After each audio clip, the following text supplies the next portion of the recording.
What if I told you that the most important moments in your life, friendships, relationships, even entire careers, could begin with just one sentence? And no, you don't need to be charming, funny, or an extrovert. You just need to be human. Welcome to The Shifted Lens, where we explore self-mastery through perspective, intention, and reinvention.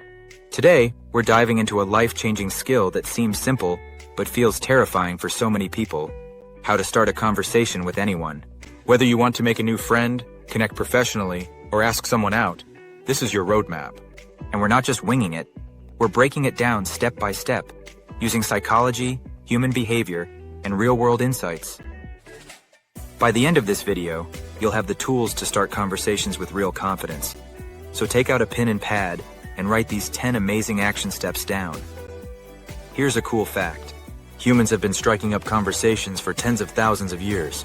Anthropologists believe small talk evolved as a survival tool. Think about it. If you were sitting around a fire with someone you didn't know, you had two choices: talk or wonder if they were a threat. In tribal cultures, greetings weren't just polite, they were life and death. Fast forward to today.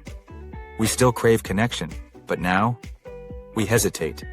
We overthink. We scroll instead of speaking. Let's change that. Today you learn the skill of starting a conversation with anyone. Step 1. Proximity and eye contact. Before you even say a word, your body speaks for you. Stand or sit within 3 to 6 feet. That's close enough to engage, but not so close you invade their space. Think of it as the Goldilocks zone for social interaction. Then, eye contact. Not a stare down, just a soft glance that says, "I see you." Add a natural, relaxed smile. It's one of the strongest nonverbal signals of safety and openness. People often respond to vibe before they respond to words. Set the tone before you speak. You will be amazed at how this action opens the door to communication, which after all is what you are trying to do when you meet someone for the first time: communicate. Step 2. Ask where they're from. This is your verbal icebreaker, and it works almost everywhere. I repeat, it works almost everywhere. Where are you from? Or, did you grow up around here? Are universal openers. They don't require vulnerability, and almost everyone has something to say in response. I repeat, almost everyone has something to say in response. Hint, why it almost works everywhere. You're inviting someone to talk about themselves, which instantly lowers social anxiety. Studies show that talking about yourself activates the same brain areas as food and money. People like doing it, remember that. Step 3, share something plus ask a follow-up. Now you start building the bridge. Let's say they say they're from Denver.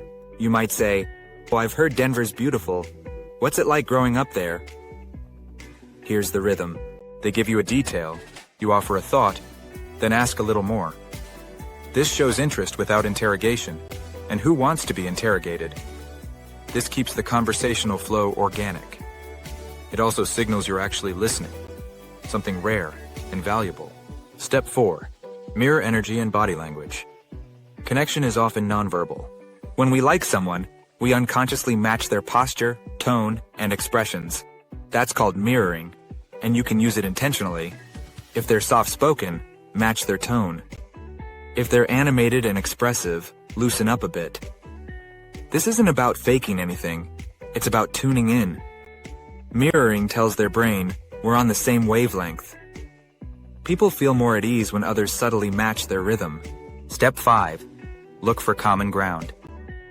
Now the shift happens, from you and me to us.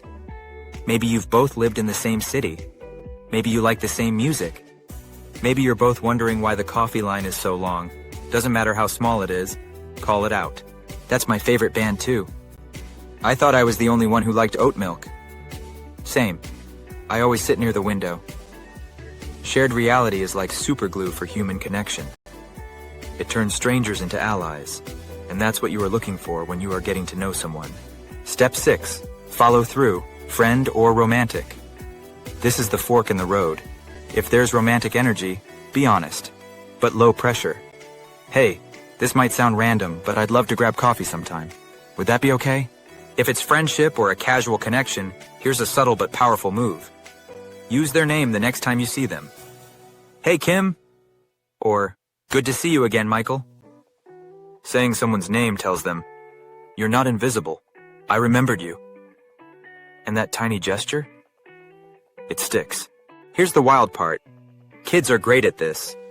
They don't overthink it. They just walk up and say, "Want to play?" But as we get older, we start analyzing everything. We fear rejection more than we seek connection, but connection is worth the risk. Researchers at MIT found that people decide within 7 seconds whether they trust someone. Most of that decision? Not words. Body language, tone, and presence. And a study in psychological science showed that people who ask thoughtful follow-up questions, like why someone chose their career or what it was like where they grew up, immediately become more likable. Step 7. Use the surroundings. One of the easiest conversation starters is literally what's around you. If you're at an event, comment on the speaker, the music, the venue. If you're in line, say something about the wait. It's low stakes, in the moment, and 100% natural. Examples of this would be saying something like, "Have you been here before?" Or maybe say, "Do you know if this band's always this good live?" Context is your best friend. Use it. Step 8. Give a genuine compliment.